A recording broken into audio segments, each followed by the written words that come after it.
सबसे ज्यादा जिना की रेशो उस नाइट भी है। जनवरी यूं गुजरी, फरवरी में 14 फरवरी वैलेंटाइन, ये फूल गवाह हैं। फूल मंडियों में फूल खत्म, पत्तियां खत्म। या माशर शबाबी मन इस्तता मिनकुमुल बात फलियतज़व्वज।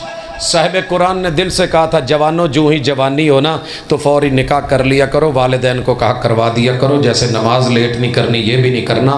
मगर तूने मैंने 18 साल का कानून बना दिया, कभी आम का भी कानून बनेगा कि जब ये अभी पकने को तैयार है, पका नहीं है, तोड़ के पेटियों में पैक करके मिसाला लगा के मंडी में भेज दिया जाए, ताकि फरूखाबाद में जब पहुँचे तो तैयार हो। अगर इसको 8 दिन मजीद इंतज़ार करवाओ तो खाने के काबिल रहेगा।